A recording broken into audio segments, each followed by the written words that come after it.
What if Europe refuses to fight alongside the US in the Gulf, while Iran strengthens ties with Russia and China? The future of NATO could be at stake, and global oil markets are already trembling. Trump's demand on NATO and European allies. The U.S. President Donald Trump demanded that European countries and NATO allies participate in securing the Strait of Hormuz because they depend heavily on oil from the Gulf. Trump warned that failure to respond could lead to a very bad future for NATO. He specifically called on United Kingdom, France, other European nations to send warships and military equipment to protect the crucial waterway.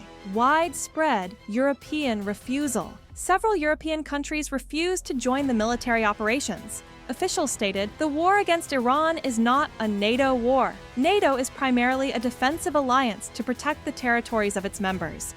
Many countries announced that they will not send forces to participate in any operations in the Strait of Hormuz. Examples: Spain firmly refused participation, denied access to some of its bases, and argued military escalation won't solve the crisis. Germany announced no participation, advocating diplomatic solutions instead of military action. Italy emphasized negotiation and tension reduction rather than sending forces. United Kingdom took a middle position, aiming to work with allies on navigation protection, but avoiding escalation with Iran. Trump criticism of Trump expressed dissatisfaction with UK Prime Minister Keir Starmer for refusing to join the war. He added that the UK must assist the US enthusiastically in what he called clearing the Strait of Hormuz. What clearing the Strait of Hormuz means securing the strait from any Iranian military threats, ensuring safe passage for commercial vessels and oil shipments. Iran has carried out drone and missile attacks,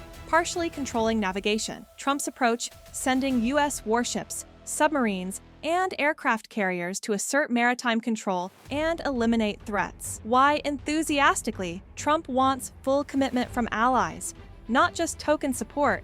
They must actively defend shipping lanes and assist U.S. forces. Included deploying warships, air defense systems, surveillance and monitoring protection of commercial vessels. Why Europe refuses direct military involvement? Fear of war escalation in the Middle East.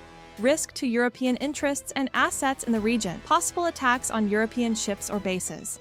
Hence, Europe prefers diplomatic solutions over direct military confrontation. Is NATO divided? The refusal to participate highlights visible divisions within NATO. Trump warned that such refusal could lead to a very bad future for NATO. NATO's global political and military influence may weaken if members cannot agree on crisis response. Iran turns to Russia and China. Some European NATO countries refuse to intervene, favoring diplomacy. Iran seeks stronger ties with Russia and China instead. Iranian Foreign Minister Abbas Araghchi said, Iran has strategic cooperation with Russia and China, including military support. Relations are good politically, economically, and militarily, and continue amid the current crisis. Military cooperation includes intelligence support, tracking U.S. and Israeli forces, technical and defensive assistance, missile systems, communications, strategic planning, diplomatic and political support, voting in international forums, reducing sanctions pressure,